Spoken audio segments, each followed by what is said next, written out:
સંગાર્ચાદि સુકૃત્યાની પ્રતિવર્ષમ વિવેકિના યથા વિધિ વિધેયાની એકાદશમિતાની વૈ.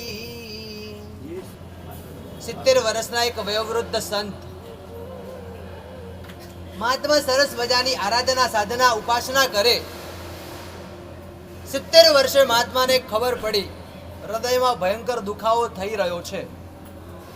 દુખાવો પરાકાષ્ઠા ઉપર પહોંચ્યો. ભક્તો બધા બહુ તમારી જેમ એક્ટિવ હતા. અમારા ગુરુ ભગવાનને તકલીફ પડે કેવી રીતે ચાલે? તત્કાલ ડોક્ટરની વ્યવસ્થા કરવામાં આવી. ડોક્ટરે ડિસિઝન લીધો હાર્ટનો પ્રોબ્લેમ છે, વહેલી તકે હોસ્પિટલમાં એડમિટ કરો મહાત્માને. એક મહાત્માને બીજા કોઈ કારણસર ટ્રીટમેન્ટના અભાવે તકલીફ પડે, કદાચ સમાજને બહુ મોટું નુકસાન છે, આ સહન નહીં થઈ શકે. મહાત્માને હોસ્પિટલમાં એડમિટ કરવામાં આવ્યા. ચેકિંગ કર્યા પછી ખબર પડી ખરેખર એટેક આવી ચૂક્યો છે, સર્જરી કરવી પડશે. તત્કાલ 1-2 દિવસમાં ડિસિઝન પણ લેવાઈ ગયું. ઓટીની અંદર મહાત્માને એડમિટ પણ કરી દેવામાં આવ્યા. હૃદય ખોલ્યા પછી ખબર પડી સર્જરી થોડી ક્રિટિકલ છે અને હાર્ટ સર્જરીમાં નહીં તો 7 કલાક નીકળી ગયા. બધા ભક્તવર્ગ ગાંડાની જેમ ટેન્શનમાં છે. અમારા ગુરુ ભગવાન સ્વસ્થ થઈને વહેલા પાછા આવે. પુણ્યોદય સર્જરી પણ પૂરી થઈ. મહાત્મા ઓટીમાંથી બહાર નીકળીને આઈસીયુમાં એડમિટ થાય છે. 7 દિવસ મહાત્મા હોસ્પિટલમાં એડમિટ રહે છે અને એડમિટ રહ્યા પછી ડિસ્ચાર્જ લઈ રહ્યા છે. ડોક્ટર પોતે નિસ્વાર્થ ભાવે 1 રૂપિયો મહાત્મા પાસેથી કમાતા નથી. સરસ મજાની સેવા કરીને મહાત્માને ડિસ્ચાર્જ સમય મૂકવા માટે આવે છે. અને જે ક્ષણે મહાત્માને મૂકવા માટે આવ્યા, બરોબર હોસ્પિટલથી બહાર નીકળતા મહાત્માએ ડોક્ટર સાહેબને પૂછ્યું, ડોક્ટર સાહેબ એક સવાલનો જવાબ આપશો? બોલો ને સાહેબ. મારી જે આ 7 દિવસની હોસ્પિટલની પ્રોસેસ ચાલી એમાં 7 કલાક સુધી હૃદયને બહાર કાઢીને તમે જે ઓપરેશન કર્યો, મારે ખાલી એટલું જ પૂછવું છે કે મારા ઓપરેશનનો ટોટલ ચાર્જ કેટલો થયો?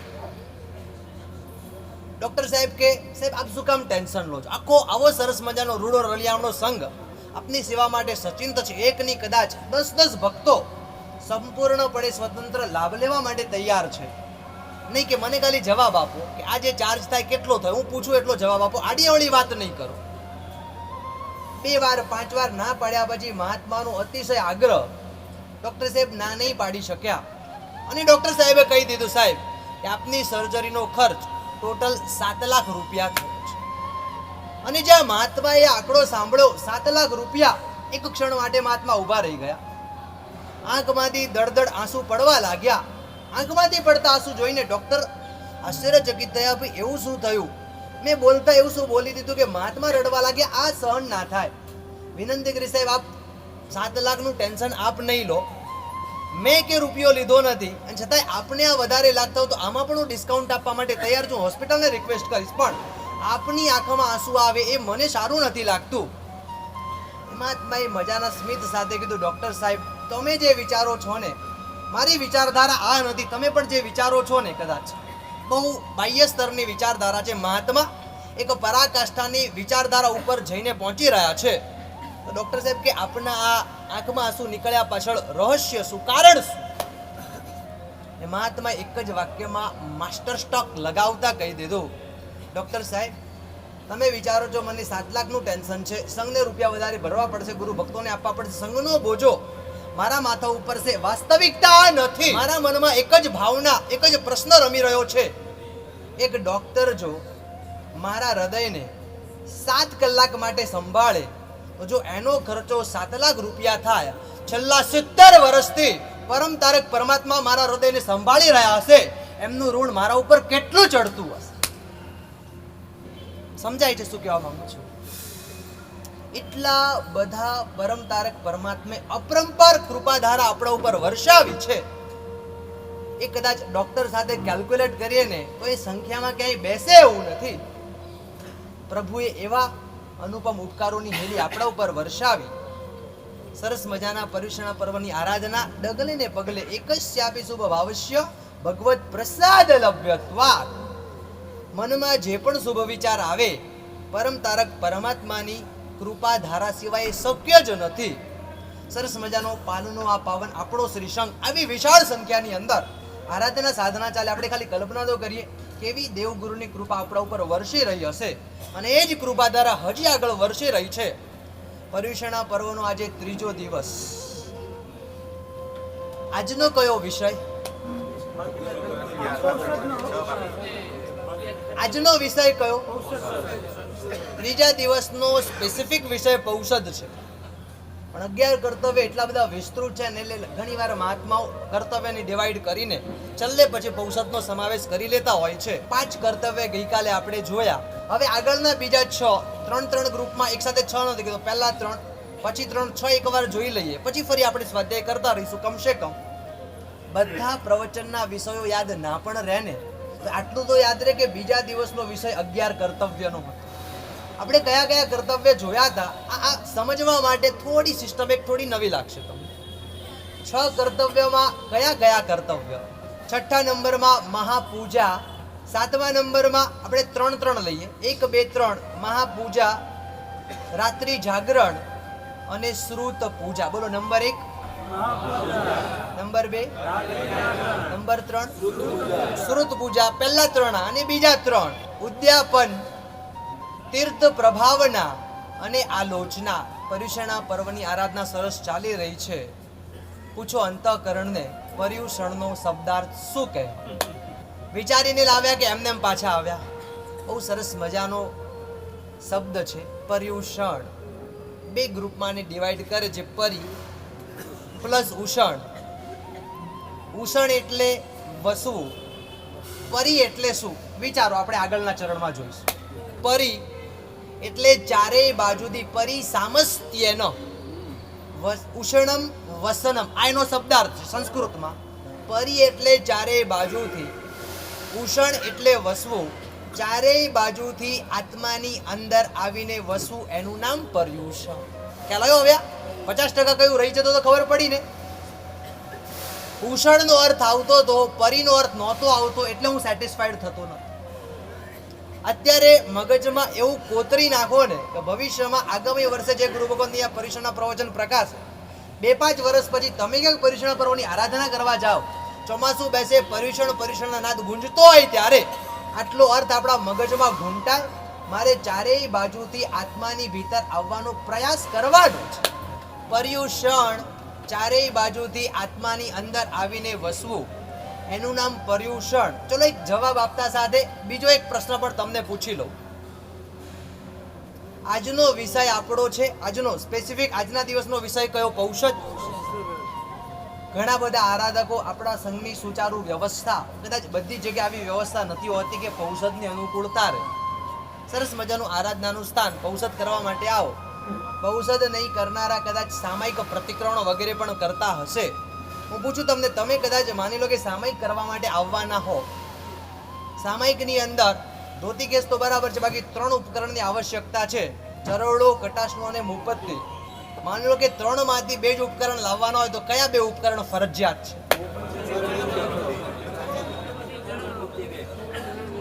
અલગ અલગ જવાબ આવી રહ્યા છે. કટાશનાની જરૂર નહીં. બહુ સરસ. એકવાર કદાચ કટાશનું ના હોય તો ચાલે, પણ ચરવડો અને મુપત્તિ ફરજિયાત. આપણે આપણી શરીરની સુખશીલતા માટે એકવાર ચરવડો મૂકી દે સાઈડમાં, ભાઈ પ્રતિકોણ ઊભા નથી કરવું, તો પછી ચરવડાની જરૂર શું છે? ના, પ્રભુએ ના પાડી છે. ઊભા ના થાવ તોય ચરવડો ફરજિયાત આપણી પાસે જોઈએ. આજનું પૌષધનું કર્તવ્ય, એમ પૌષધ તો ચરવડા વગર ના જ થાય. સામાયિકો પણ ચરવડા સાથે કરવું જોઈએ. મારા હાથમાં શું છે? ઓઘો. મારા હાથમાં છે, આને કહેવાય રજોહરણ. જરા જને પૂછવા, રજોહરણનો અર્થ શું થાય? મારા હાથમાં રજોહરણ છે. આ રજોહરણનો અર્થ શું થાય? રજોહરણ એટલે કર્મરૂપી રજને હરણ દૂર કરે, એને કહેવાય રજોહરણ. ફરી રિપીટ. રજોહરણ કર્મરૂપી રજને જે દૂર કરે એને રજોહરણ કહેવાય. ફરી ચરવડો હાથમાં. જ્યાં સુધી હું નીચે કહું ત્યાં સુધી મૂકતા નહીં. મારા રજોહરણ, મારા હાથમાં જે રજોહરણ છે એનો અર્થ તમને ખબર છે? Give me answer. What's meaning of ચરવડો? જેમ પર્યુષણા પર્વની આરાધના આપણે કરતા આવ્યા તેમ કદાચ સમજણા પણ નહોતા થયા. પપ્પા એમની બાજુમાં બેસાડીને સંઘમાં સામયિક પ્રતિકોણ કરાવવા માટે લાવતા હતા. આ ચરવડો તમારા હાથમાં છે, વર્ષો સુધી તમે સાથે રાખ્યો. મને જવાબ આપો, કોને ખ્યાલ છે ચરવડોનો અર્થ શું થાય? જે ચરવડો કદાચ પર્યુષણા પર્વ, આ ચરવડા વગર આપણા ના જ પૂરા થતા હોય. આજે પૌષદ વ્રતનો દિવસ છે, પૌષદની વિવેચના આજે જોવાની છે. મારે જવાબ તમારી પાસે જોઈએ છે. Give me answer. What's meaning of ચરવડો? આપણી તકલીફ શું છે ખબર છે ભાગ્યશાળી? આ રજોહરણ, એનો અર્થ શું થાય બધું તમે ધ્યાન રાખો કે ના રાખો?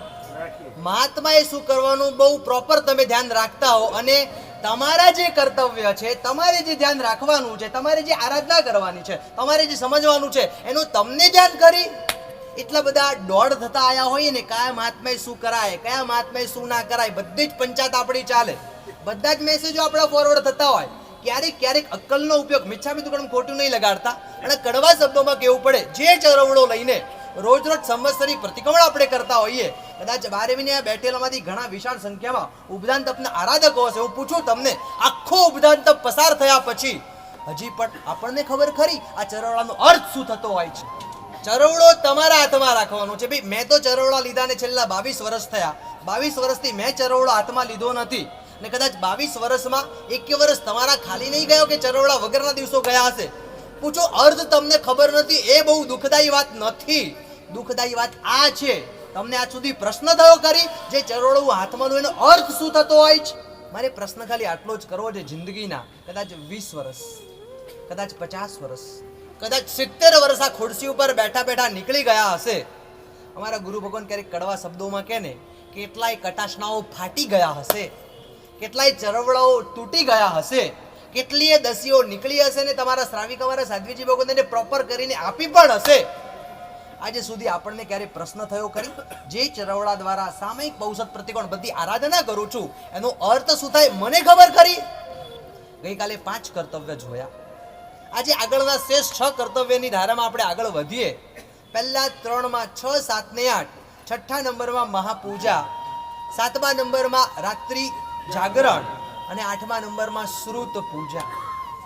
જોઈએ મહાપૂજા. પરમતારક પરમાત્માનું જિનાલય હોય, સરસ મજાના દીવડા દ્વારા અલગ અલગ રચનાઓ દ્વારા સુશોભિત થયેલું હોય, અને ખરેખર આનંદ થાય.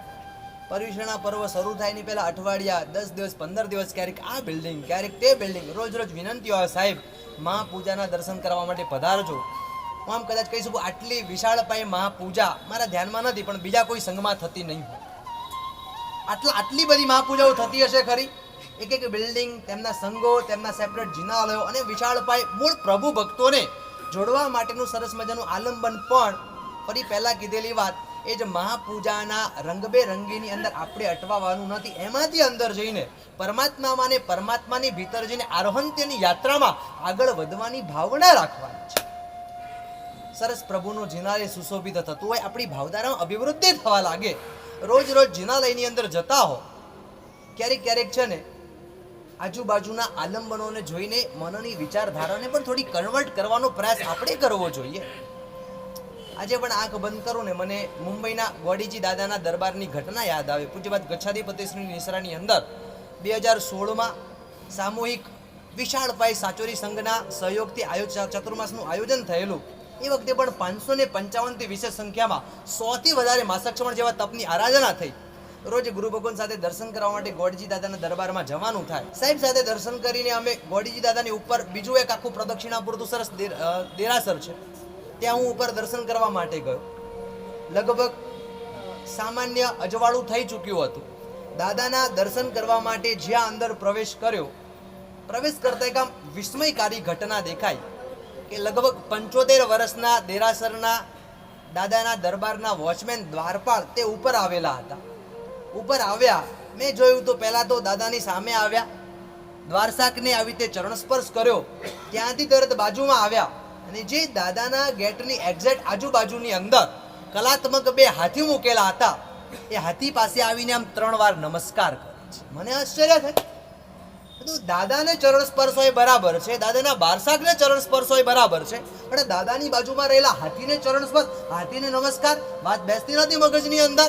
દેરાસરમાં વાર્તાલાપ થાય ને, મારી અરિયન ચારણમ ચૈત્યવંદનની વિધિ પતાવીને ત્યાંથી બહાર નીકળ્યો તે વખતે વોચમેન પણ ધીરે ધીરે ચાલતા બરોબર મારી આગળ ચાલી રહ્યા હતા. આગળ ચાલ્યા પછી वॉचमैन પૂછ્યું, वॉचमैन जी एक प्रश्न आपको पूछना है कि बोली ना महाराज जी क्या प्रश्न है. मैंने पूछा, मैंने पूछूं कि आप दादा को नमस्कार करते हो, वो तो बात बैठती है दिमाग में, लेकिन जो दादा के पास में जो हाथी है वो हाथी को आप नमस्कार क्यों करते हो, कारण क्या है इसके पीछे. एक 75 વર્ષના જે કદાચ જન્મે જૈન નથી, કદાચ હું ભૂલતો ના હું તો નેપાળથી આવેલા વોચમેન માર્ગાનું સારિતાના ગુણોને જે વોચમેને કેળવ્યા નથી, જ્યારે જ્યારે મુંબઈ જવાનું થાય, સ્પેશિયલી ગોડીજી દર્શન કરવા જવાનું થાય ને, ત્યારે ગોડીજી દાદાના દર્શન કરે આ ઘટનાનું સ્મરણ કરવા માટે હું ઉપરના ફ્લોર ઉપર જઉં. ઉપર દાદાના તો અરિયન ચારણમ ચૈત્યવંદન વગેરે કરું, પણ સ્પેશિયલી હાથી પાસે પણ જઈને ક્ષણ માટે ઊભો પણ. આજે પણ 2016ની ઘટના હૃદયની ડાઈમાં લિટરલી આમ કોતરાઈ ચૂકેલી છે. વોચમેન એવો સરસ મજાનો જવાબ આપે, સાહેબ आप पूछते हो ना ये हाथी को आप क्यों नमस्कार करते हो, मेरा कहना सिर्फ इतना ही है, હું એટલો બધો નસીબ છું કે મારે કદાચ દાદાના દરબારના દ્વારપાળ તરીકે વોચમેન તરીકેની માત્ર 8 જ કલાકની ડ્યુટી મને મળી છે. મને આ હાથીની મીઠી ઈર્ષ્યા થાય છે, દાદાના દરબારના દ્વારપાળ તરીકે 24 કલાક ઊભો રહેતો હોય છે. ક્યારેક આજુબાજુમાં સિંહ આવા હાથીઓને જોઈને ક્યારે આપણને પ્રશ્ન થાય ખરી, આ સિંહની આપણને મીઠી ઈર્ષ્યા થાય. ગચ્છાધિપતિશ્રીની બાજુમાં એક ત્રિયન જોવા છતાં બેસવા એને કદાચ આટલો સારો સમય મળે, મને ક્યારે સમય મળે ખરી, આવી મીઠી ઈર્ષ્યા થાય. ઘટના એકની એક છે, ખાલી દ્રષ્ટિકોણ ચેન્જ કરવાનું છે. ક્યારેક દાદાના દરબાર પાસે જાઓ ને, આજુબાજુમાં પશુઓને જોઈને આ ગોડીજીના વોચમેનને યાદ કરજો કે એક વોચમેન પણ હાથીની મીઠી ઈર્ષ્યા કરતો હોય. હું તો પગાર લઈને પછી ડ્યુટી કરું છું, આ મીઠી ઈર્ષ્યા હાથીની જે 24 કલાક દાદાના દરબારમાં ઊભો રહે, દરવાજા પર ઊભો રહે ને 1 રૂપિયો સંઘ પાસે લેતો ને, મહાપૂજા જીના એવું સરસ શૃંગારિત કરેલું હોય કે આવનારા લોકો પણ ભાવધારાથી જોડાય, અને ભાવધારા એવી જોડાય કે આવી ઘટના સ્વયંભૂ એમાંથી વિસ્ફારિત થવા લાગે. રાત્રિ જાગરણ, આખી ને આખી રાત જાગતા કદાચ નીકળતી પણ હોય, ભગવાનનું પારણું આપણા ઘરે આવે, કલ્પસૂત્રજી આપણા ઘરે પધારે, બારસા સૂત્રજી આપણા ઘરે પધારે, અને એનો આનંદ હોય, એનો ઉલ્લાસ હોય. આપણા ઘરે કદાચ સિદ્ધિતપના તપસ્વીઓ હોય ને એમની સાથેના વાર્તાલાપમાં ક્યારેક દીક્ષાર્થી હોય, વાર્તાલાપ આખું રાત્રિ જાગરણ. પણ એક સમજી લેજો, રાત્રિ જાગરણ છે, ઉજાગરો નથી. બંને શબ્દ સમજાય છે. જે ક્રિયા નિર્જરાનું કારક બને એને જાગરણ કહેવાય, અને જે ક્રિયામાં માત્ર ને માત્ર કર્મનો બંધ થાય એને ઉજાગરો કર્યો કહેવાય. નવરાત્રિના દિવસો આવશે, આખી રાત યુવાનો માટે હરવા ફરવા રમવામાં નીકળશે. આ રાત્રિ જાગરણ નથી, આ રાત્રિ ઉજાગરો છે. જીવનમાં એવા કેટલાક દિવસો કરી અચાનક ફાઇનાન્શિયલ મોટો પ્રોબ્લેમ, બહુ મોટો ફટકો, 5-25 લાખ 5-10 કરોડનો ફટકો આવ્યો, અને પછી રાત્રે ઊંઘ ના આવે, બને કે ના? અત્યંત પ્રિયતમ વ્યક્તિ આપણાથી દૂર થઈ જાય, કોઈક મોટો વિશ્વાસઘાત થઈ જાય, નજીકની વ્યક્તિ એક્સપાયર થઈ જાય, અને પછી ઊંઘ ના આવે, વિચારોના અટેક ચાલે, બને કે ના બને? આ બધી જ કર્મના બંધની ધારા છે. અને સેન્ટરમાં જ્યારે પરમાત્મા અને ગુરુ સદગુરુ જોઈન્ટ થાય છે ને, ત્યારે જ ક્રિયા જાગરણની જગ્યાએ ઉજાગરો બને છે. રાત્રિ જાગરણ એ પ્રભુના શાસનના આનંદને કરવાની ઉજવણી છે. ઉજવણી ન તો એ પજવણી બનવી જોઈએ, ન તો એ લજવણી બનવી જોઈએ. ક્યાંક મર્યાદાનો અપલાપ થાય તો ઉજવણી લજવણીમાં, ઉજવણી પજવણીમાં ટ્રાન્સફર થાય છે. એવું ના થાય. દેવગુરુની શ્રદ્ધા હૃદયમાં પ્રતિષ્ઠિત થાય અને કેવો શક્તિનો વિસ્ફાર થાય. તમને એક નાનકડી ઘટના કહું. એક શ્રમણ ગુરુ ભગવંતોનું વૃંદ અમદાવાદથી વિહાર કરતા કરતા રાજસ્થાન તરફ જઈ રહ્યું હતું. બરોબર તમે કદાચ ગાડી દ્વારા નીકળેલા હો તો રસ્તાની અંદર મહેસાણા રોડ ઉપર સિમંદર સ્વામીનું ભવ્યાતિ ભવ્ય વિશાળકાય તીર્થ હશે. લગભગ ઘણા બધા લોકોએ દર્શન કરેલા હશે. સ્ટેન્ડ હોય તો કદાચ બપોરે સવાર સાંજ ક્યાંક નૌકરસી વાપરીને પણ આગળ જવાનું થાય. મહાત્માનું વૃંદ ત્યાં રોકાયેલું હતું. કદાચ એનું લોકેશન દેરાસરની બાજુ મોટો પ્રવચન હોલના ખૂણાની અંદર ઉપાશ્રય છે. પતલી ગલીમાંથી બહાર નીકળો તો પાછળ ભોજનશાળા આવે, મગજમાં છે ને લોકેશન. ગુરુ ભગવંતું વૃંદ ત્યાં રોકાયેલું. બરોબર 14નો દિવસ, લગભગ વડીલ મહાત્માને છોડીને બધા મહાત્માને એકાશનાનું તપ હતું. ગોચરી આવી પણ ગઈ. ઉપનગર સંઘમાંથી ગોચરી વારીને આવ્યા. બધા મહાત્માને એકાશને વપરાઈ રહ્યા છે. એક થોડા વૃદ્ધ જેવા મહાત્મા વહેલું ફટાફટ એકાશનું વાપરીને ઊભા થઈ ગયા. ઊભા થયા. જનરલી મહાત્મામાં આવી સિસ્ટમ હોય કે જે મહાત્મા વાપરીને પહેલા ઊભા થાય એટલે માંડલી વચ્ચે વિનંતી કરી, કોઈ પણ મહાત્માને ગોચરીનો ખપ હોય તો મને લાભ આપજો, કોઈ મહાત્માને ખપ હોય તો મંગાવી દે. એક મહાત્મા જે પહેલા લાવીને છેલ્લા વાપરવા માટે બેસે, એક મહાત્મા પહેલા વાપરીને ઊભા થાય તો બીજા મહાત્મા સહિત આવનારા મહાત્માઓની ભક્તિ કરે. એમણે વિનંતી કરી. વડીલ જે ગુરુ ભગવંત હતા એ આજે મજાકના મૂડમાં હતા. એમણે બહુ સિરિયસલી કહી દીધું કે મહાત્મા પૂછો નહીં, તમારે લાવી છે તો સીધા તૈયાર થઈને આવો. જી સાહેબ. મહાત્મા તરત બહાર કપડો ઓઢીને ખભા ઉપર કામણી નાખીને દાંડો લઈને હાથમાં તરફણી દાબડીઓ લઈને માંડલીની અંદર આવ્યા. સાહેબ, શું ગોચરી લાવવાની છે? વડીલ મહાત્માએ સૂચન કરી દીધું. ખરેખર આખો આ મજાકનો ટોપિક હતો. મજાકમાં વાત કેટલી સરસ આગળ વધી ગઈ. એમણે કીધું ખરેખર જો તમારે ભક્તિ કરવી છે ને તો એક કામ એટલું કરો, ગોચરી કોઈને પૂછવાની જરૂર નથી. જાઓ મહેસાણા ગામમાં વરવા માટે જાઓ. એટલે વરવા માટે જાઓ, ત્યાં જઈને આજે તમારે અહીંયા આપણે લગભગ 10-11 મહાત્મા છે. બધા મહાત્મા મિનિમમ એક પેંડો વાપરી શકે તો મિનિમમ 11 પેંડા લઈ જાઓ. તમે પેંડા લઈને મહાત્મા કે વાંધો નહીં સાહેબ, આપનો આદેશ. ગુરુ ભગવાનનો ચરણ સ્પર્શ કરી સાહેબ આશીર્વાદ આપો. ખાલી એક નાનકડું સૂચન કરીને ગયા, સાહેબ કદાચ હું ઘર ફરવા માટે જઈશ, કોઈક ઘરે હશે કોઈક ઘરે નહીં. અહીંયા હું તમને પૂછું, અહીંયા જેટલા ઘરે છે હજી તો આ કદાચ બનાસકાંઠાનું પાણી હશે પેંડા વાપરવા વાળા, કેટલા ઘરે પેંડા હશે? હાથ ઊંચો. આજે વરવા આવે કેટલા ઘરે પેંડા મળે?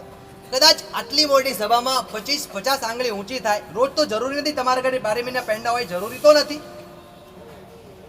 તો સાવ મહેસાણાનો એરિયા રોજ કોઈ પેંડા વાપરવા વાળા ના હોય.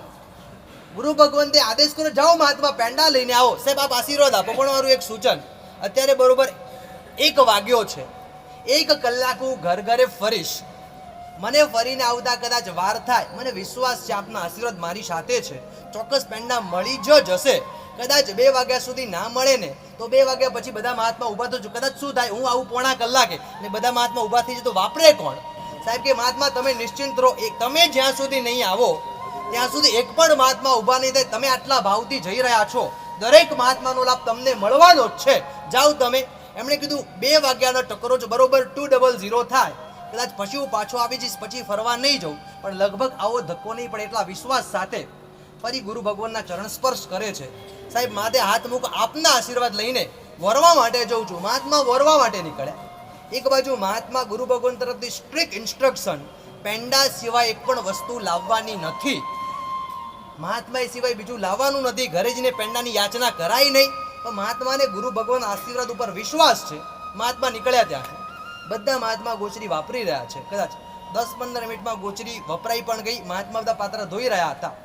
હજી તો સમજો 10 મિનિટ પસાર નથી થઈ. 10 મિનિટ એ મહાત્મા સીધા તરફણી લઈને પાછા આવે.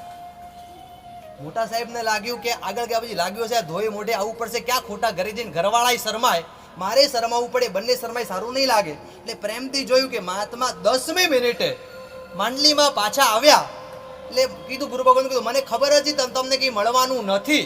ને જવાબમાં મહાત્મા સરસ મજાનું મીઠું મધુરું સ્માઇલ આપે છે. નજર ગઈ તો તરફણી થોડી વજનદાર લાગતી હતી. એ ખાલી તરફણી હલતી હોય ભરેલી હોય ફરક પડે ને. સાહેબને લાગ્યું તરફણી વજનદાર છે એટલે મહાત્મા કંઈક તો લઈને આવ્યા. કીધું છે પેંડા સિવાય કંઈ લાવવાનું નથી. અને મહાત્મા બીજું કંઈ લાવે છે ખબર નહીં. 10મી મિનિટે આવ્યા. મહાત્મા ગયા, ક્રિયા કરીને ભાઈ તમારી જેમ ઉતરતા બાણી ગોચરી વાપરવાની ના હોય. ગોચરી વરીને આવ્યા પછી એની ક્રિયા પણ આલોવાની ક્રિયા કરવી પડે. એ ગોચરી વડીલ મહાત્મા પાસે જાય. વડીલ મહાત્મા પોતે દ્રષ્ટિ કરે, પોતે લે, બીજા મહાત્માને આપે, પછી માંડલીની અંદર ગોચરી ફરવા લાગે. ક્રિયા કરીને મહાત્મા તરફણી લઈને આવે છે. જેવી તરફણી આંખ સામે મુકાય છે, દોરો ખોલે, ઉપરનું પાતળું સાઈડમાં મૂક્યું અને અંદર જોયું તો વડીલ ગુરુ ભગવાને નજર કરી. તમને કદાચ સાંભળીને આશ્ચર્ય થશે, પોણી તરફણી ભરીને પેંડા. પોણી તરફણી. મહાત્માએ કીધેલું ખાલી 10-11 પેંડા એક મહાત્માને એક થઈ જાય એટલા લાવજો. અને મહાત્મા એક સાથે 22-25 પેંડા લઈને આવ્યા. વડીલ મહાત્માએ પ્રેમથી કીધું મહાત્મા સાચું બોલો, કયા ઘરે ધાડ પાડીને આવ્યા છો? એક ઘરથી 25 પેંડા વરાય? અને 10મી મિનિટે બધા ઘરેથી પેંડા આવે પોસિબલ છે ખરી? બધા પેંડા બધા એક સરખી સાઈઝના, એક સરખા કલરના. મહાત્મા માથું ખંજવાળે આવ્યા કેવી રીતે ખબર નથી પડી. એક ગુરુ કૃપા, એક પરમાત્માની કૃપા શું તો આ કામ કરે છે. પૂછ્યું મહાત્મા જવાબ આપો, ક્યાંથી આવે? સાહેબ જવાબ પછી પહેલા બધા મહાત્માને વપરાવો. વડીલ ગુરુ ભગવાન એક કામ કરો, હું નહીં, આજે તમે જો તમારા આટલા પુણ્યથી લઈને આવ્યા છો ને તમારા હાથે એક એક મહાત્માના પાત્રામાં મૂકો, પછી આપણે એની ચર્ચા કરીએ. મહાત્માએ બધા મહાત્માને પેંડા આપ્યા, બધા મહાત્માએ પેંડા વાપરી પણ લીધા. બધા મહાત્માના મને કુતૂહલ છે, આ 10મી મિનિટે 25 પેંડા મહાત્મા લઈને આવ્યા કેવી રીતે? શું તો એક ગુરુ કૃપાની પરાકાષ્ઠા. મહાત્મા સરસ મજાની ઘટના જણાવે. સાહેબ, બે જે તમને લોકેશન બતાવ્યું, ગુરુ ભગવંતના આશીર્વાદ લઈને બરોબર ઉપાસરેથી સીડી ઉતરીને બહાર નીકળે. ફરી મહેસાણા જાઓ ને એકવાર આ લોકેશન ધ્યાનમાં લે. સાઈડની સીડીમાંથી ઉતરતા ઉતરતા મહાત્મા બહાર નીકળે. નાનકડી પતલી ગલીમાંથી મહાત્મા આગળ વધ્યા. હજી તમે લોકેશન ધ્યાનમાં લેશો ને બરોબર ભોજનશાળાની આગળ નાનકડું કેન્ટીન છે. એ ક્રોસ કરતા કેન્ટીનમાંથી એક ભાગ્યશાળીએ બૂમો પાડી કે સાહેબ વરવા પધારો છો, મને કંઈક લાભ મળશે ખરી? મહાત્મા કે બોલો ભાગ્યશાળી, નીકળ્યો છું તો તમને લાભ આપીને જઉં. એ ભાગ્યશાળી એકચ્યુઅલી અમદાવાદથી નીકળ્યા હતા, બનાસકાંઠાના જ ગામના હતા. સાહેબ કે અહીંયા કંઈ નથી, જરા રૂમ ઉપર આપ પધારશો? મહાત્મા કે વાંધો નહીં, બરોબર ના બાજુમાં જ સીડીની બહાર બાજુમાં રૂમ હતી. મહાત્મા ત્યાં પધાર્યા. મહાત્માએ ધર્મલાભ કીધો.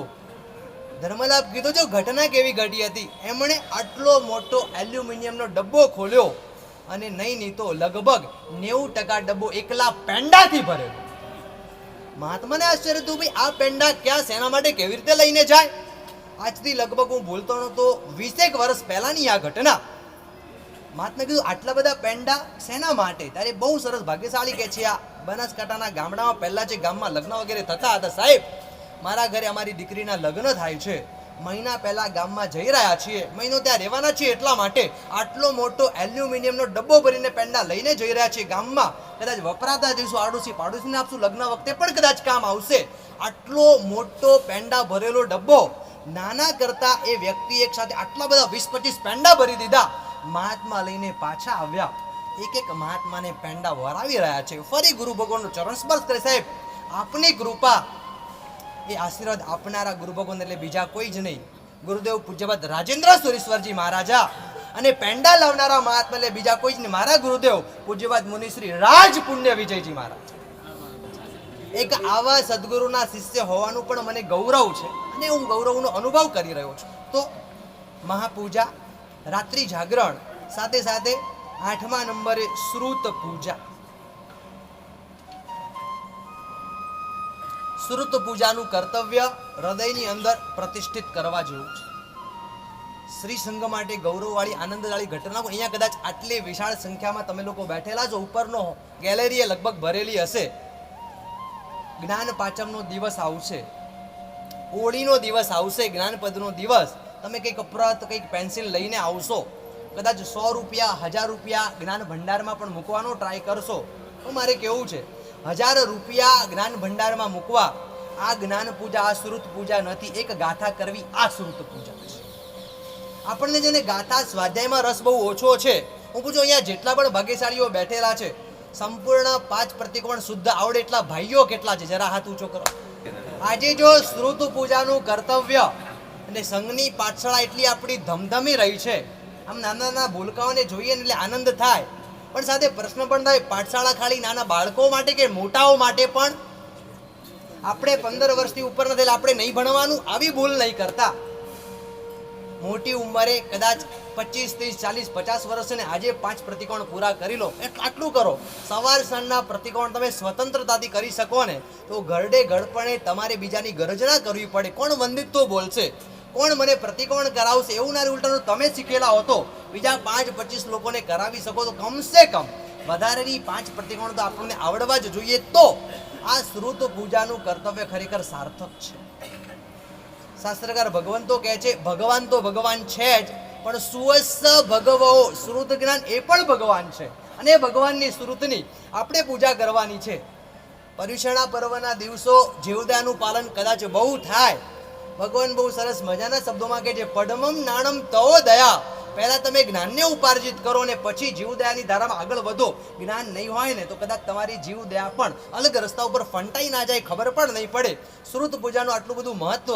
જેટલી પણ મમ્મીઓ કદાચ અહીંયા બેઠેલી હશે, હું પૂછું તમને, મમ્મીઓને ચિંતા દીકરાઓનું સ્કૂલનું હોમવર્ક જલ્દી પતાવે એની કે દીકરો ગાથા કરે એની? મમ્મીઓને ચિંતા શેની વધારે? જવાબ, મમ્મી દીકરા પાછળ મહેનત સ્કૂલ ટ્યુશનનું હોમવર્ક કરાવવા માટે વધારે મહેનત કરે કે પછી દીકરો અડધી કરતા એક જ સ્તુતિ કરે એના માટે મમ્મીઓ મહેનત શેના માટે વધારે કરે?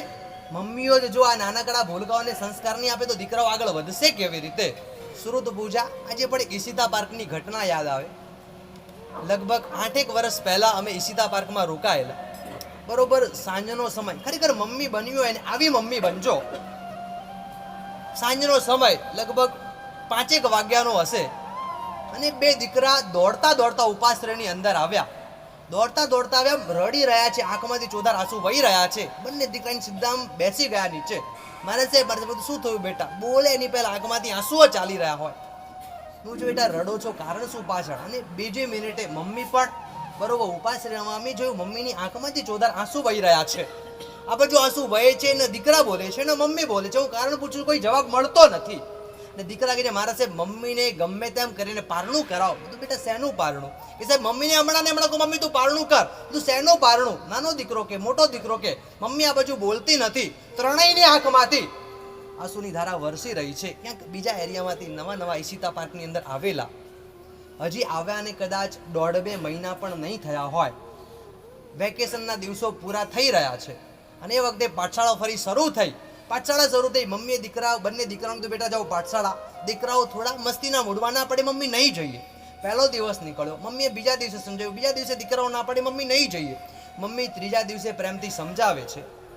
દીકરાઓ માનતા નથી અને નહીં માનવામાં ક્યાંક થોડોક ટોપિક ઈગો ઉપર જતો રહે.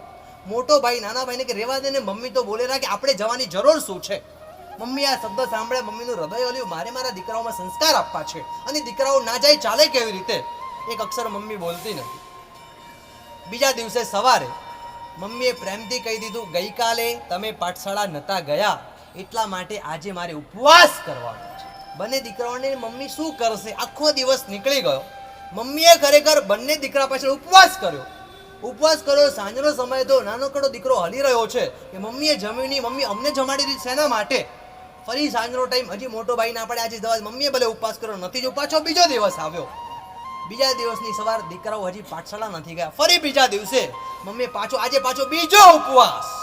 બંને દીકરાઓ હવે મમ્મીને મનાવે છે, મમ્મી તું માની જા. મમ્મી ના પડે નહીં, તમે પાઠશાળા નથી ગયા મારે ઉપવાસ કરો ફરજિયાત છે. જે દિવસે આજે કદાચ પાઠશાળા જશો તો હું આવતીકાલે પારણું કરીશ, બાકી નહીં જજો. આ રકઝકમાં મમ્મી દીકરાઓને લઈને મારી પાસે આવે છે.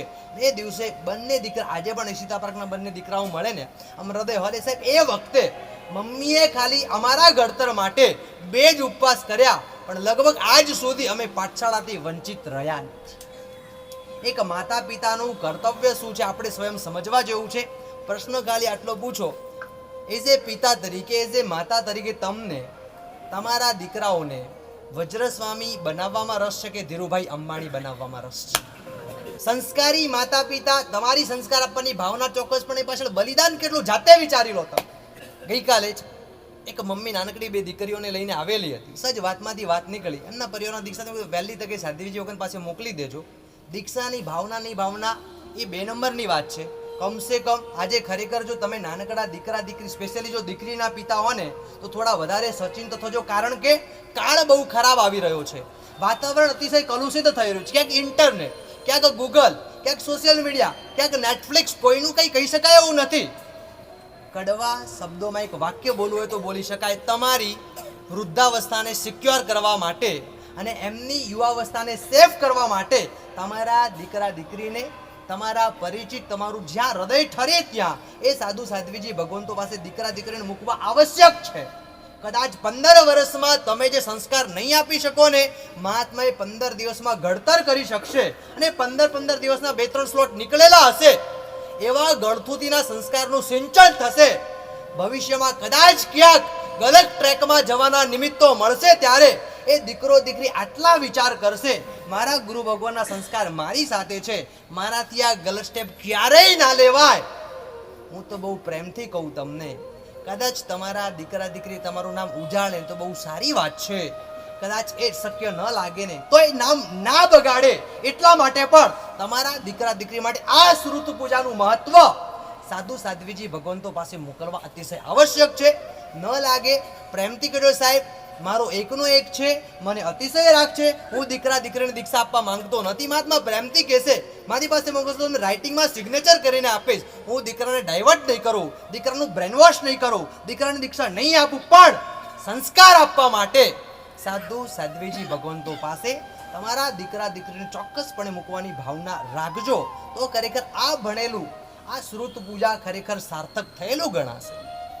એક નાનકડો દીકરો જે કદાચ બીજા ત્રીજામાં ભણી રહ્યો છે, ચલો એકદમ હાઈફાઈ નહીં, પણ એક નોર્મલ લેવલની મધ્યમ વર્ગીય કરતાં થોડા ઉપરના લેવલની, ઈશ્વરભાઈ તમારા નાનકડા ભૂલકાને ભણાવવાનો વાર્ષિક ખર્ચો કેટલો? જે દીકરો બીજા ત્રીજા કે પાંચમામાં છે, પ્રવીણભાઈ કેટલો ખર્ચો થાય? 1.5-2 લાખ રૂપિયા. એ બીજા ત્રીજામાં ભણવા વાળાનો 1.5-2 લાખ રૂપિયા. અને પૂછું તમને, 1.5-2 લાખ નાખ્યા પછી પણ કાલે એ ઉગશે ગેરંટી ખરી તમારી પાસે?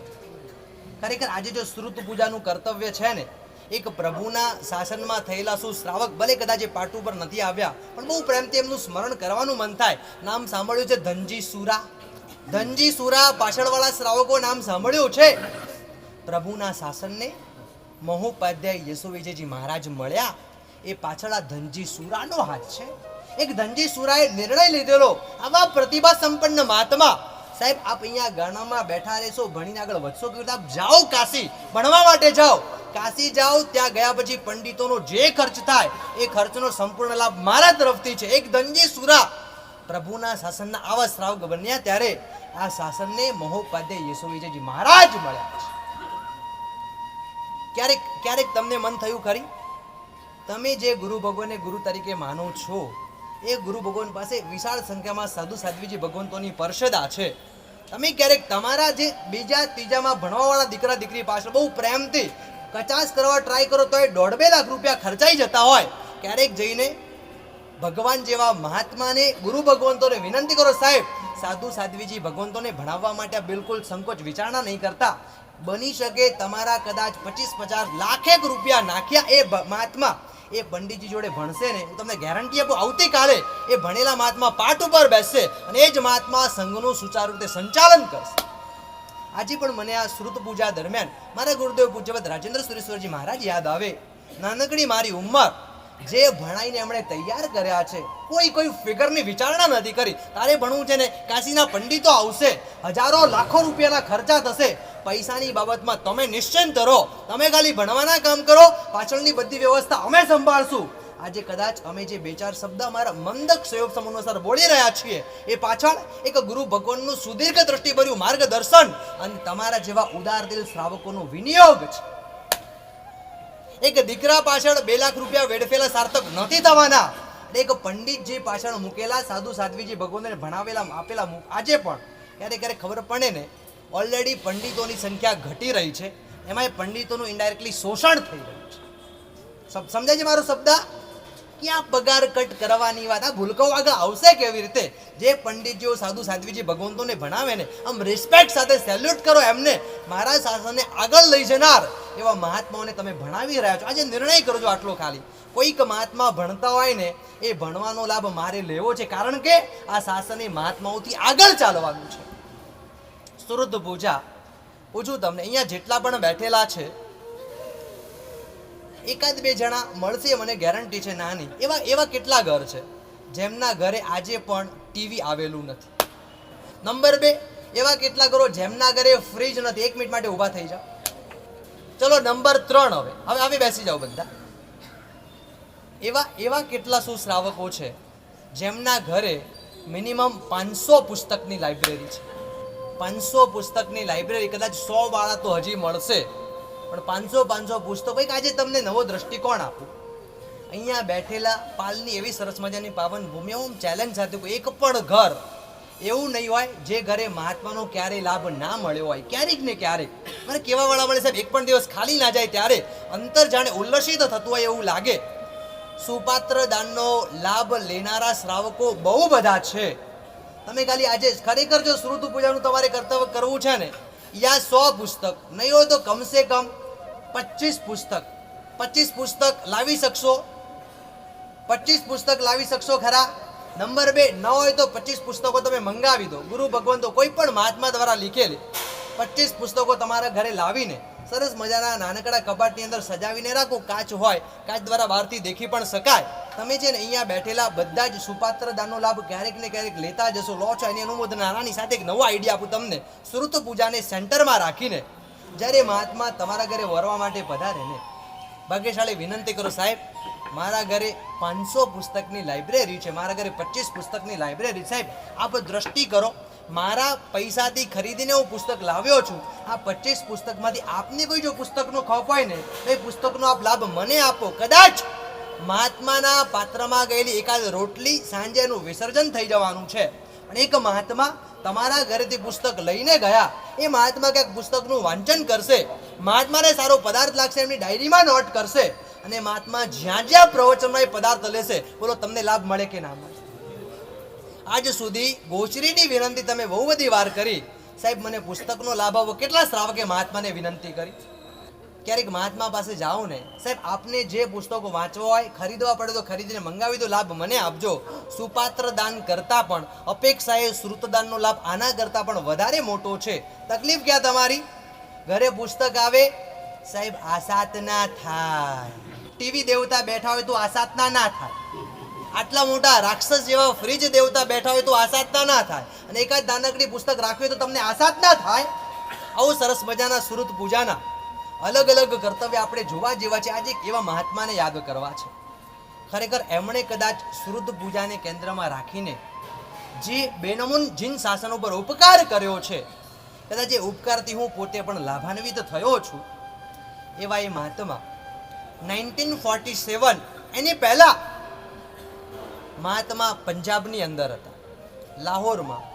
ભારત પાકિસ્તાનના ભાગલા થઈ ગયા, બે ટુકડા થઈ ગયા, ચારે બાજુ બંને બાજુ આગ લાગેલી છે, મારો કાપોની બૂમો પડી રહી છે, આખા ને આખા જીવતા જાગતા મનુષ્યો તલવાર દ્વારા કપાઈ રહ્યા છે. ત્યારે પ્રભુના શાસનમાં એવા એવા અવ્વલ કક્ષાના મહાત્માઓ થયા છે.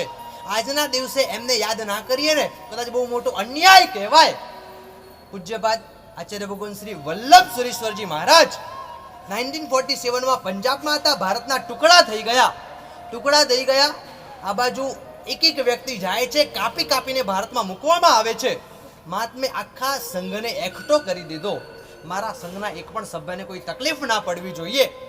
અહીંયા ઇન્ડિયામાં સમાચાર મળ્યા, જૈન શાસનના બહુ મોટા પ્રભાવ આચાર્ય વગર હજી પાકિસ્તાનની અંદર બેઠેલા છે.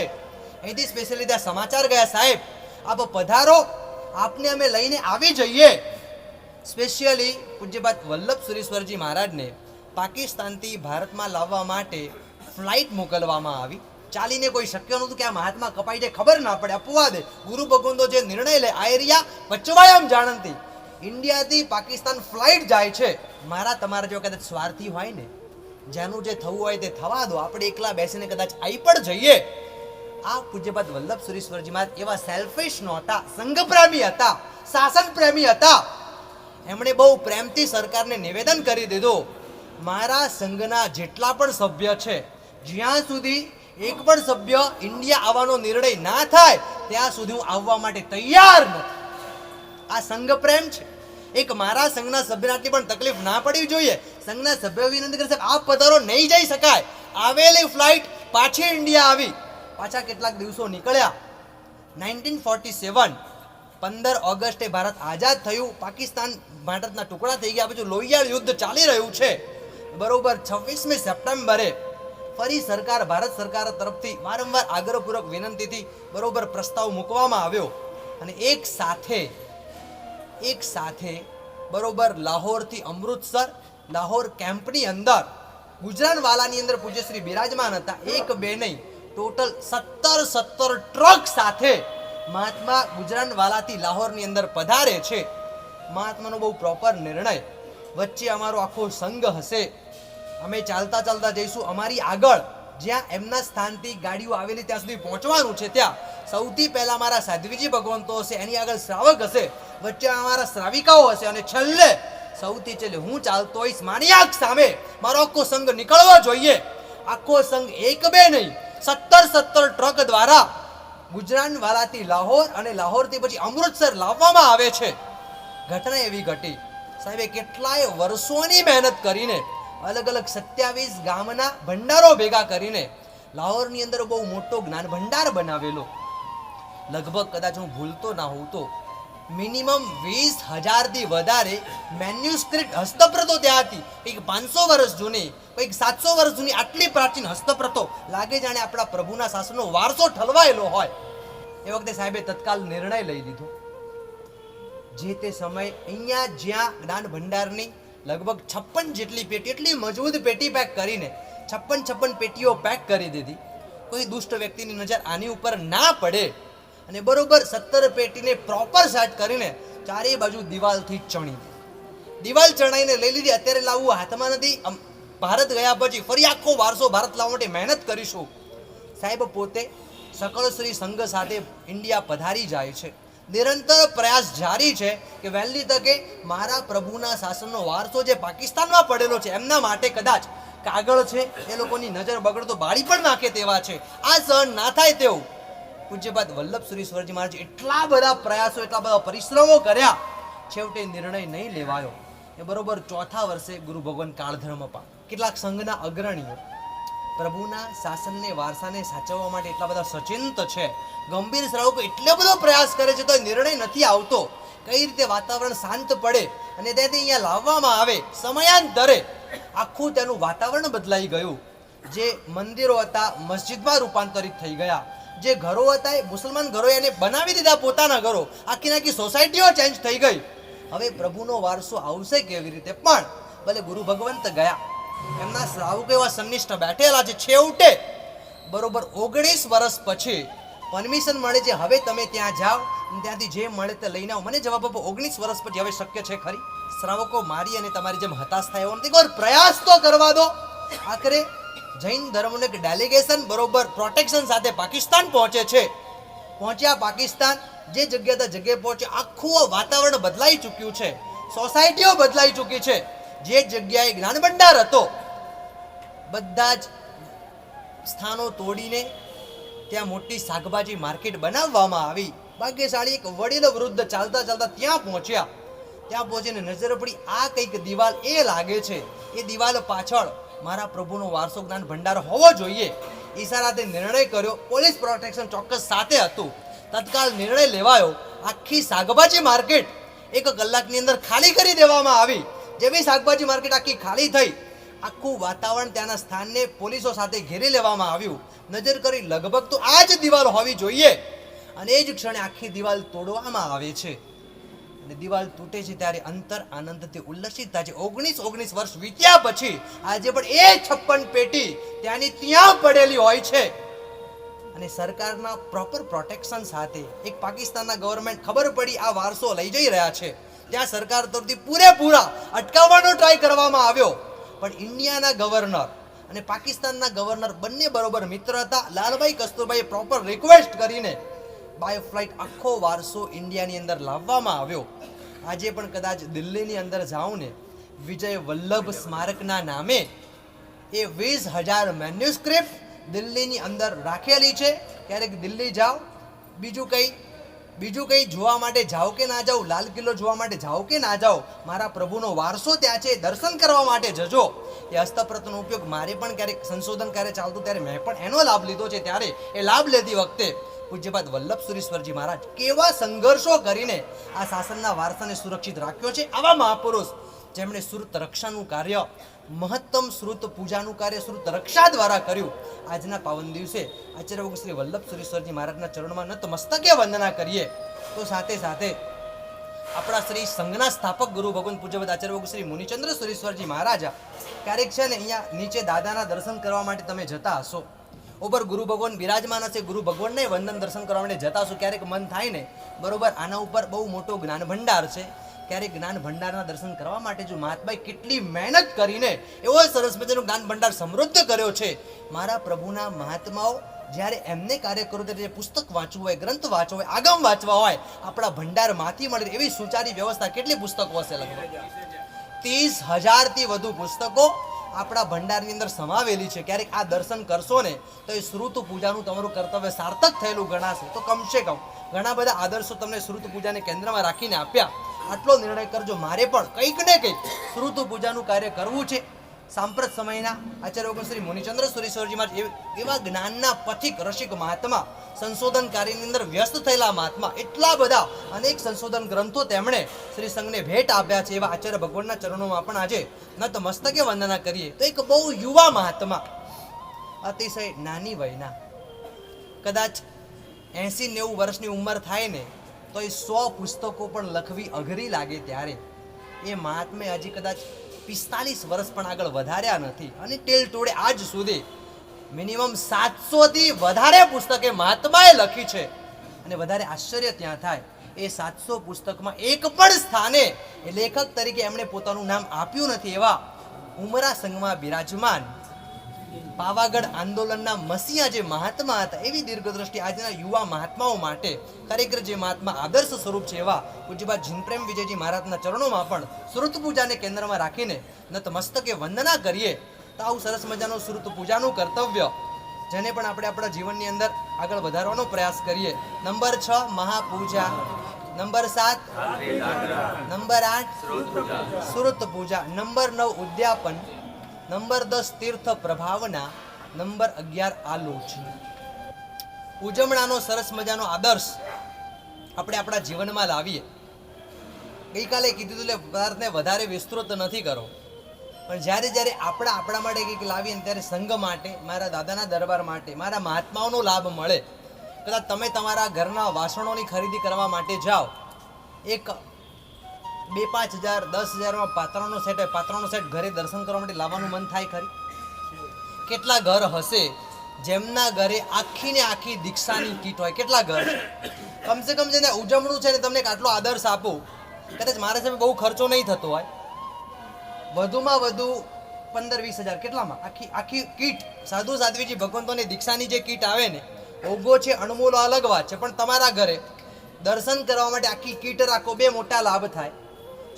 શોકેસની અંદર આ ઉપકરણો મૂકેલા હોય, રોજ સવારે સાંજે જતા આવતા ઉપકરણોના દર્શન થાય અને મનમાં ભાવના જાગે, મારે પણ આ ઉપકરણો જલ્દી લેવા છે.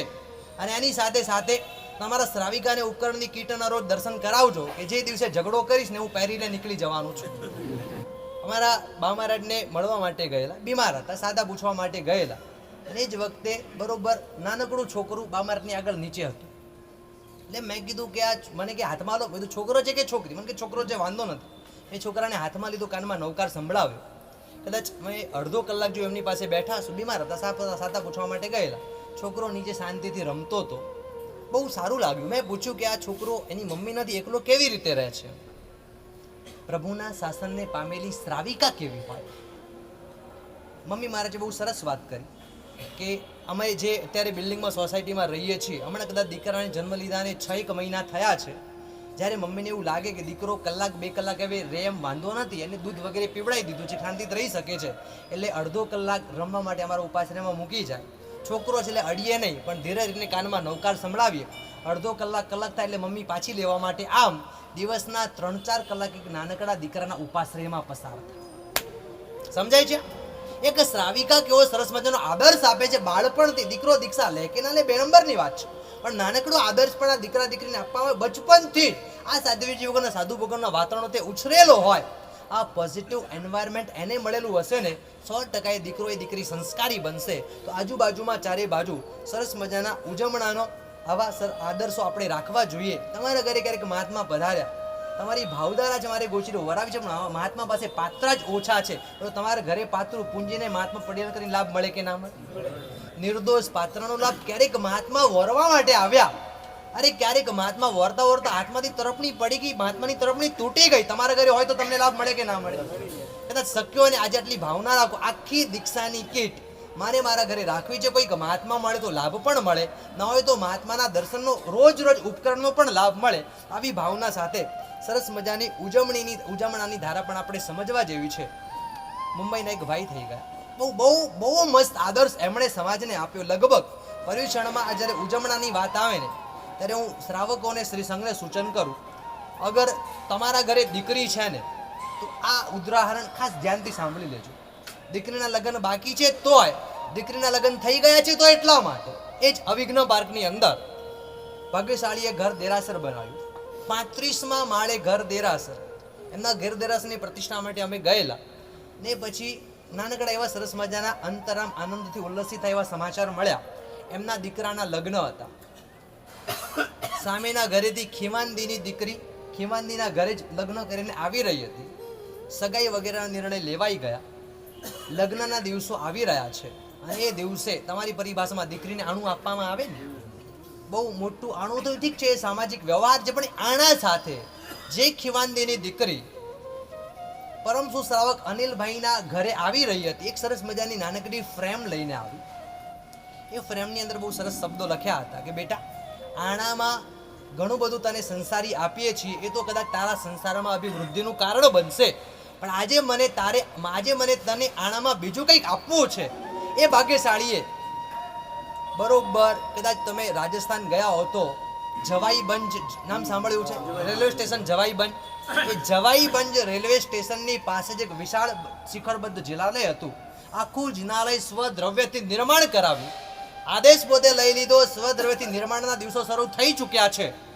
એ વખતે પહેલા દિવસે ખનન સેલાનો દિવસ આવ્યો ત્યારે પિતાએ કીધું, બેટા દેરાસર હું મારું સ્વદ્રવ્યથી બનાવીશ, પણ ખનન શિલા મારી દીકરી અને મારા જમાઈના હાથે થશે.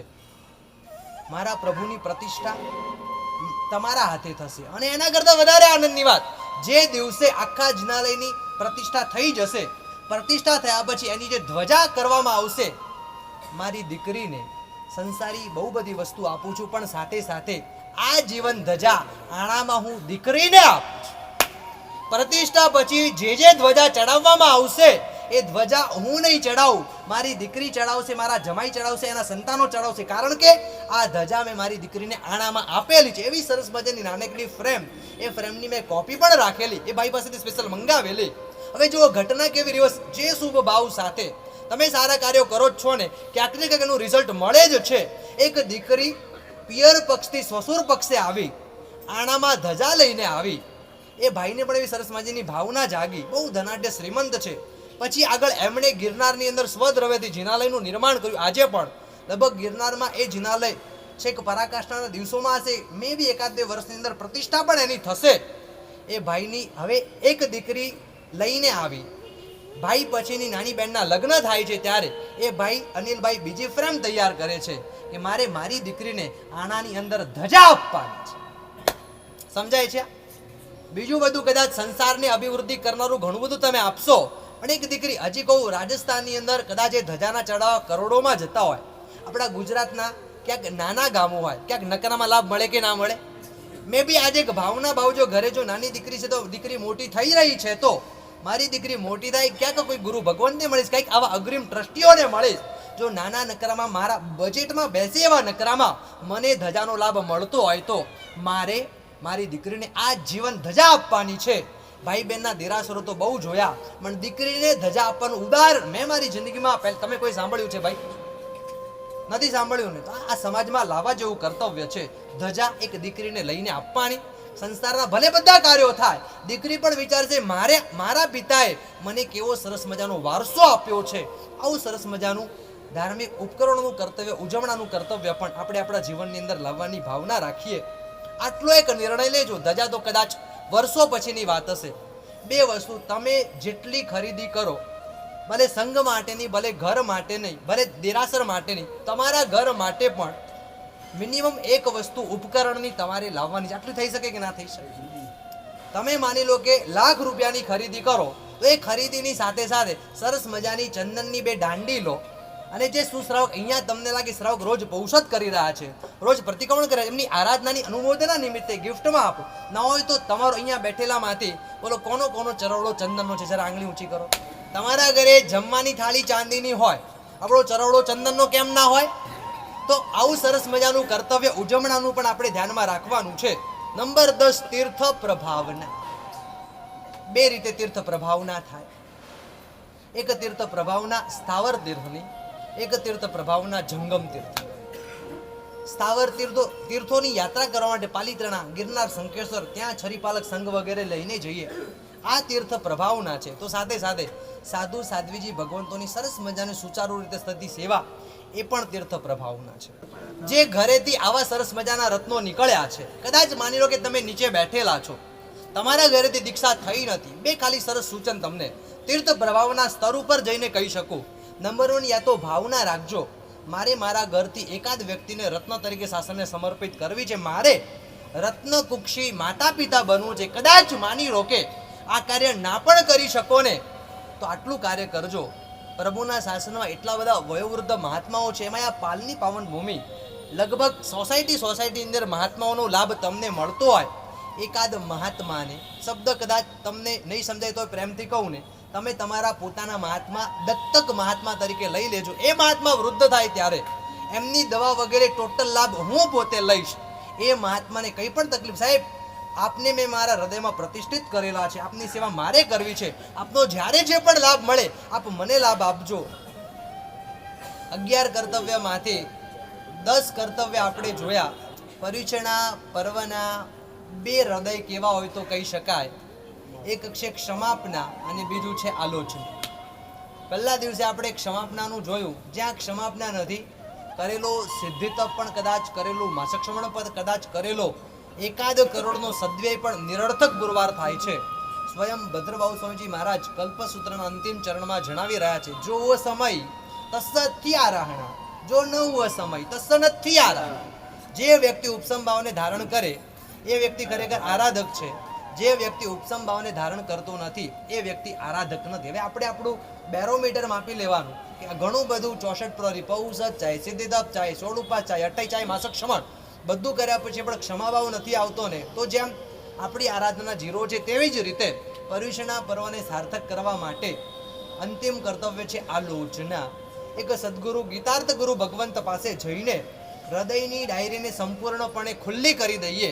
જીવનમાં ખૂણે ખાંચરે, એકાંતમાં, અંધકારમાં, એકલતામાં જ્યાં જે ગલત કાર્યો કર્યા હોય એ બધા જ પાપોની આલોચના, જે વ્યક્તિ આલોચના લે છે એ વ્યક્તિ ખરેખર શુદ્ધ બને છે. અને શુદ્ધ બન્યા પછી સોહી ઉજ્જુ ભુવસ્સ, જે વ્યક્તિ રુજુઆએ શુદ્ધ બને ને શુદ્ધ બને ધીરે ધીરે આરાધકતાની અંદર આગળ વધી શકે. તો આલોચનાનું કર્તવ્ય આપણે આપણા જીવનમાં ઉતારવા જેવું છે, કરવા જેવું છે. કઈ વ્યક્તિનું પાપ મોટું અને કઈ વ્યક્તિનું પાપ નાનું, આ જાતે વિચારેલી. એકવાર 2 યુવાનો ગુરુ ભગવંત પાસે આવ્યા કે સાહેબ કે આલોચના લેવી છે, પણ અમારા પાપો આપને કેવા નથી, આપ ખાલી અમને આલોચના આપી દો. આ તો કે વાંધો નહીં, હિંમત હોય તો બોલો, હિંમત હોય તો લખીને આપો, કદાચ હિંમત નથી છતાં આલોચના લેવા આવ્યા છો તો તમને આપી દઉં, પણ ખાલી એક કામ એટલું કરો, તમને તમારા પાપો કેવા લાગે છે એ પ્રમાણેના પથ્થર લઈને આવો. તમને લાગે પાપ મેં બહુ મોટા કર્યા તો મોટો પથ્થર લઈને આવો, તમને એવું લાગે પાપમાં બહુ નાના કર્યા તો નાની કાંકરી લઈને આવો. એના હિસાબે હું તમને આલોચના આપું. બંને યુવાનો બહાર ગયા, એક બહુ મોટો પથ્થર લઈ આવે, વજનદાર, ઉચકાઈને માંડબાળ લઈને ગુરુ ભગવાનની સામે આવે છે.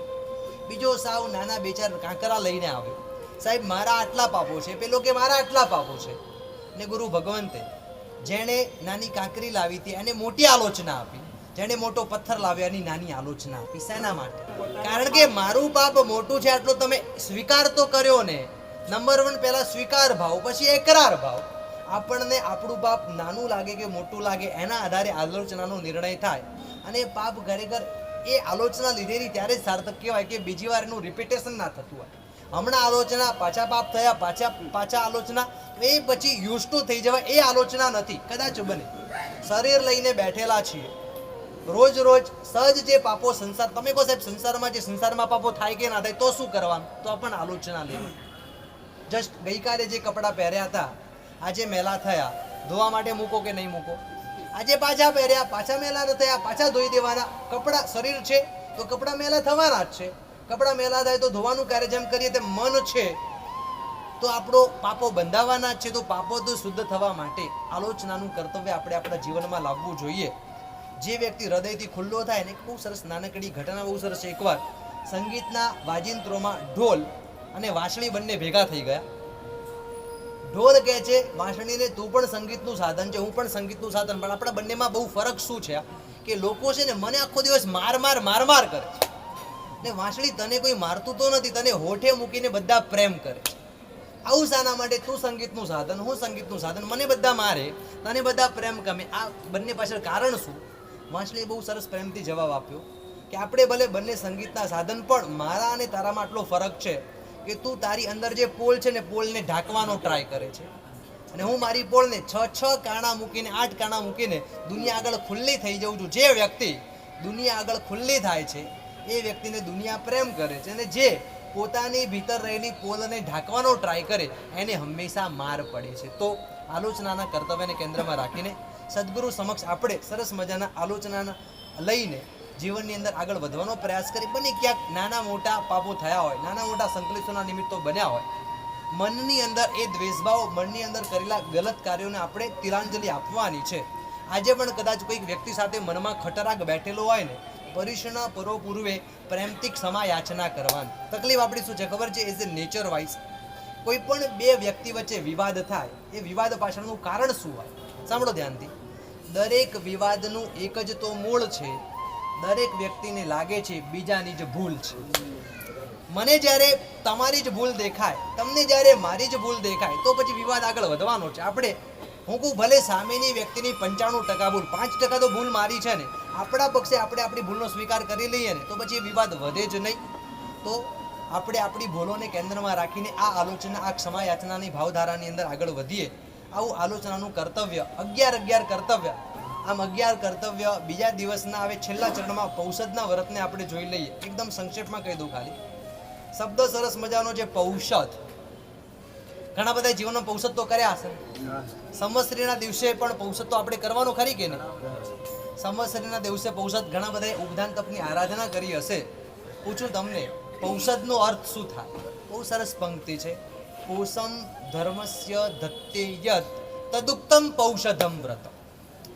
જે ધર્મની પૌષ એટલે પોષ, ધ એટલે ધર્મ, જ્યાં ધર્મની સતત પુષ્ટિ થાય એને પૌષદ કહેવાય. સમજાયું? હવે સૌથી સારા આવનારા મહાત્માને કહી રાખીશ, રોજ આ પ્રશ્નો કરજો, ખ્યાલ આવે.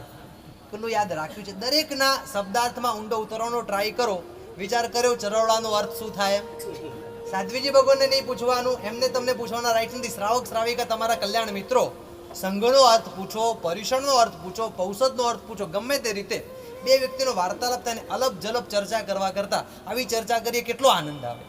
મારા પ્રભુના પદાર્થોમાં આવા સરસ પ્રશ્નો આવે, સજ આપણે જાણીએ, બીજાને પણ જણાવવાનો પ્રયાસ કરીએ. તો પૌષદ, પવ્વેસુ પોષઃ વયમ પર્વના દિવસોની અંદર સરસ મજાની પૌષદ વ્રતની આરાધના આપણે કરવી જોઈએ. એ પૌષદ વ્રતની આરાધના કરનાર અડધો પૌષદ કરો, 15 સામાયિકનો લાભ મળે. આખો પૌષદ કરો, 30 સામાયિકનો લાભ. કેવળ સરસ મજાના પૌષદ વ્રતનું આલંબન. પૌષદ અપેક્ષાએ એને કીધું છે દ્રવ્ય ઔષધ શરીર માટે ઉપયોગી છે, ભાવ ઔષધ એટલે પૌષદ એ આત્મા માટે ઉપયોગી છે. પૌષદ એ ઇનડાયરેક્ટલી ઔષધ છે, અને આ ઔષધને લઈને આપણે આપણા આત્માના રોગોને દૂર કરવાનો પ્રયાસ આપણે કરવાનો છે. એક સામાયિકનું પુણ્ય કેટલું? બહુ રૂટીન છે. એક સામાયિકનું પુણ્ય કેટલું? 925 3 વાર આવે એટલું પલ્યોપમનું દેવાયું બંધાય. તો હવે કલ્પના કરો, એક સામાયિકનું આટલું પુણ્ય, તો ગુણ્યા 30 એક પૌષદનું પુણ્ય કેટલું થાય? એક સરસ બીજું એક્ઝામ્પલ પણ અહીંયા આપવામાં આવ્યું છે, ધ્યાનથી સાંભળજો. કદાચ કોઈએ અહીંયા બેઠેલા કોઈ સ્વદ્રવ્યથી દેરાસર બનાવ્યું છે ખરી? સ્વદ્રવ્યથી દેરાસર અનુમોદના. એક વ્યક્તિ સ્વદ્રવ્યથી દેરાસર બનાવે. હવે એ દેરાસર શેનું? આપણે દેરાસર કદાચ પાષાણના, કદાચ ગૃહ જિનાલય હોય તો ઈંટ વગેરેના બનાવેલા. એક વ્યક્તિ પોતે 1 લાખ ખાંડી સોનાનું દાન કરે, એમાંથી કદાચ જિનાલય વગેરેનું નિર્માણ કરે, એટલે 1 લાખ ખાંડી સોનાનું દાન થાય. લાખ ખાંડી એટલે, ખાંડીમાં સમજણ પડે આપણને? લાખ ખાંડી એટલે 20 લાખ મણ, 8 કરોડ શેર. આટલું સોનાનું દાન જે વ્યક્તિ કરે, 32 કરોડ તોલા. કેટલું? આજનો ભાઈ સોનાનો ભાવ શું છે? આપણી તકલીફ શું છે ખબર છે? રોજ રોજ ચેન્જ થાય ને એ ભાવ આપણને ખબર ખરી, પણ સામાયિકનો પરમેનન્ટ ભાવ આપણને ખબર ખરી? મન છે ને બહુ વિચિત્ર છે. મનની વિચિત્રતા સમજવા જેવી છે. 320 કરોડ તોલા આટલું જે વ્યક્તિ દાન કરે એને ખાલી એક સામાયિકનું પુણ્ય મળે. તો સામે એક પૌષદ બરાબર 30 સામાયિક. એક સામાયિક કરવાથી 72,000 મણ સોનું સાદ ક્ષેત્રમાં વાપરવાથી જે લાભ મળે એટલો લાભ સામાયિક કરવાથી થાય. તો આટલા ગુણ્યા ઉપદાન સાથે કરો, 47 ગુણ્યા 30 કેટલા થાય? કુલ 10, સાંભળજો આંકડા આવે, મારે લખીને લાવવા પડે. 10 કરોડ અબજ 15,20,000 અબજ મણ સોનું સાદ ક્ષેત્રમાં વાપરવામાં આવે એનાથી જે પુણ્ય બંધાય એટલું પુણ્ય ખાલી એક ઉપદાન તપની આરાધના કરવાથી બંધાય.